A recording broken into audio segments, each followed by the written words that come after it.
ಶೋಭಾ ಎಲ್ಲವಿ? ರೂಮ್ನಾಗೆಲ್ಲೋ ಇರಬೇಕು. ಇರ್ಲಿ ಇರ್ಲಿ. ಅಲ್ಲ ಕಣವ, ಇನ್ನು ಮನೆನಾಗ ಯಾರು ಒಪ್ಕೊಂಡೇ ಇಲ್ಲ, ಆಗ್ಲೇ ಎಲ್ಲಾರ್ಗು ಒಪ್ಕೊಂಬಿಟ್ಟದೆ ಅಂತ ಹೇಳ್ತೀಯಲ್ಲವ ನೀನು. ಅಕಸ್ಮಾತ್ ನಾಳೆ ಅರುಣ ಒಪ್ಕೊಂಡಿಲ್ಲ ಅಂದ್ರೆ ಏನವ ಮಾಡೋದು? ಏ ಸುಮ್ಕೆ ರವಿ, ಅದ್ಯಾಕೆ ಹಂಗೆ ಬಾಯ್ ಆಗ್ತೀಯ? ಹಂಗೆಲ್ಲ ಏನೂ ಆಗೋಕ್ಕಿಲ್ಲ. ನನ್ನ ಮೊಮ್ಮಗ ನನ್ನ ಮಾತು ಕೇಳ್ತಾನೆ, ನೋಡ್ಕೊ. ಒಪ್ಕೊಂಡೇ ಒಪ್ಕೋತಾನೆ. ನಿನ್ನ ಮೊಮ್ಮಗ ನಿನ್ನ ಮಾತು ಕೇಳಿ ಒಪ್ಕೊಬಿಟ್ರೆ ಸರಿ ಕಣವ. ಇಲ್ಲ ಅಂತಂದ್ರೆ ಏನಾಯ್ತದ ಹೇಳು? ನನ್ನ ಮಗಳ ಬಗ್ಗೆ ಏನು ಅನ್ಕೊಳ್ಳಲ್ಲ ಎಲ್ಲರೂ? ನನ್ನ ಮಗಳು ಕೆಟ್ಟ ಹೆಸರು ಬರೋಕಿಲ್ವೇ? ಹಂಗೆಲ್ಲ ಏನು ಆಗೋಕ್ಕಿಲ್ಲ, ಸುಮ್ಕಿರವಿ ನೀನು. ನಾಶ ಯಾಕೆ ನಿನ್ನ ಮಧ್ಯದಾಗಿ. ನಿನ್ನ ಬಾಯಿ ಸುಮ್ಮನೆ ಇರೋಕ್ಕಿಲ್ಲ ಕಣವ. ಏನಾದರೂ ಒಂದು ಹೇಳ್ಬಿಡ್ತೀಯ ನೀನು.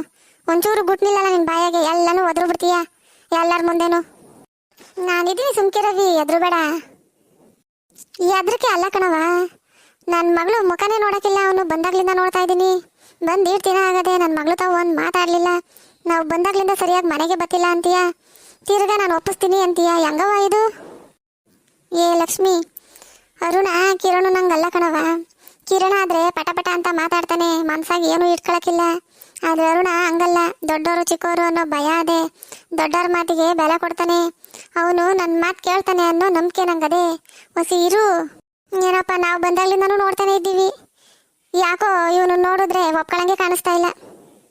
ಊರಿಗೆ ಬಂದಾಗ ಹಂಗೆಲ್ಲ ಕೆಟ್ಟಾಗ ಬಾಯ್ ಹಾಕ್ಬೇಡ ಕಣವಿ. ಬಾಯ್ ಹಾಕೋದಲ್ಲ ಕಣವ. ನಿನ್ನ ಸೊಸೆ ನೋಡಿದ್ರೆ ಒಪ್ಪಕ್ಕಿಲ್ಲ ಅಂತಾಳೆ. ನಿನ್ನ ಮಗ ನೋಡಿದ್ರೆ ಆ ವಿಷಯನೇ ಮಾತಾಡೋಕ್ಕಿಲ್ಲ. ಇವನು ನಾವು ಬಂದಿದ್ದೀವಿ ಅಂತ ಮನೆನೇ ಸೇರ್ತಾ ಇಲ್ಲ.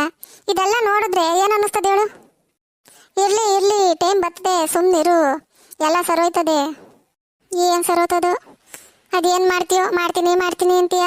ಹಾಲಾಗಾಗ್ತೀಯೋ ನೀರಾಗಾಗ್ತೀಯೋ ದೇವರಿಗೆ ಗೊತ್ತು.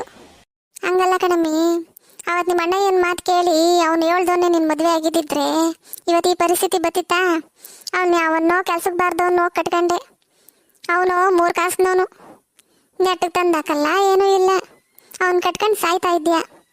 ಹಂಗೇನನ್ನ ಅವತ್ತು ನಿಮ್ಮ ಅಣ್ಣನ ಮಾತಿಗೆ ಬೆಲೆ ಕೊಟ್ಟಿದ್ದಿದ್ರೆ ಇವತ್ತು ನಿಮ್ಮ ಅಣ್ಣ ಏನು ನಿನ್ನ ಮಾತಿಗೆ ಬೆಲೆ ಕೊಟ್ಟಿರುವ. ಇವಾಗ ಮುಗ್ದೋಗಿರೋ ವಿಷಯನೆಲ್ಲ ಯಾಕವ ತೆಗಿತೀಯ ನೀನು? ಮುಗ್ದೋಗಿರೋ ವಿಷಯ ಅಲ್ಲ ಕಣವ.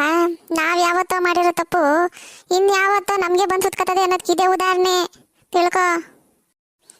ಈಗೇನು ನೀನು ಇದೇ ವಿಷಯ ಇಟ್ಕೊಂಡು ಮಾತಾಡ್ತಾ ಇರ್ತೀಯ? ನಾನು ಊರಿಗೆ ಹೊರಟೋಗ್ಲಾ ಹೇಳು? ನಿನ್ನ ಮನೆ ಬಿಟ್ಟು ಹೊರಟೋಗ್ಬಿಡ್ಲಿ. ನಿನಗೆ ಕೋಪ ಬರ್ಸ್ಬೇಕು ಅಂತ ಅಲ್ಲ ಕಣವ ನಾನು ಹೇಳಿದ್ದು. ಹೊಸಿ ತಾಳ್ಮೆಯಾಗಿರು ಅಂತ ಹೇಳಿದ್ದು. ಈಗ ನಾ ತಾಳ್ಮೆ ತಂದ್ಕೋ. ಈ ವಿಷಯದಾಗಾದ್ರೂ ತಾಳ್ಮೆ ಇರಲಿ. ಇದು ನಿನ್ನ ವಿಷಯ ಅಲ್ಲ, ನಿನ್ನ ಮಗಳ ವಿಷಯ, ತಿಳ್ಕೊ. ಇನ್ನು ಯೋಚನೆ ದಿವಸ ತಾಳ್ಮೆ ಆಗಿರೋದು ಕಣವ. ಇರ್ಬೇಕು ಕಣವ. ನಾವು ಮಾಡಿದ ತಪ್ಪು ಅಷ್ಟು ಸುಲಭಕ್ಕೆ ಹೋಗ್ಬಿಡಲ್ಲ. ಸ್ವಲ್ಪ ಇರು. ನಿಮ್ಮ ಅಣ್ಣ ಇನ್ನು ಕುಂಡಿಸ್ಕೊಂಡು ನಾನು ಮಾತಾಡ್ತೀನಿ. ಅವನಿಗೆ ಎಲ್ಲ ಬಿಡಿಸಿ ಹೇಳ್ತೀನಿ. ನಿನ್ನ ಜೀವನ ಅಂತೂ ಹಿಂಗಾಗೋಯ್ತು, ಆ ಮಗಿನ ಜೀವನನಾದ್ರೂ ಚೆನ್ನಾಗಿರಲಿ, ನಮ್ಮ ಮನೆಗೆ ಸೇರಲಿ ಅಂತ ಹೇಳ್ತೀನಿ. ಸ್ವಲ್ಪ ಇರು. ನಮಸ್ಕಾರ ಫ್ರೆಂಡ್ಸ್. ಇನ್ನಷ್ಟು ವಿಡಿಯೋಗಳಿಗಾಗಿ ಲೈಕ್ ಮಾಡಿ, ಶೇರ್ ಮಾಡಿ ಮತ್ತು ಸಬ್ಸ್ಕ್ರೈಬ್ ಮಾಡಿ. ಹಾಗೆ ನಿಮ್ಮ ಹುಟ್ಟುಹಬ್ಬ ಮತ್ತು ಮದುವೆ ವಾರ್ಷಿಕೋತ್ಸವದ ದಿನಾಂಕ ಮತ್ತು ಹೆಸರು ಕಮೆಂಟ್ನಲ್ಲಿ ಹಾಕಿ, ಇನ್ಸ್ಟಾ ಅಲ್ಲಿ DM ಮಾಡಿ. ನಾನು ನನ್ನ ಮುಂದಿನ ವಿಡಿಯೋದಲ್ಲಿ ನಿಮಗೆ ವಿಶ್ ಮಾಡ್ತೀನಿ. Thank you friends.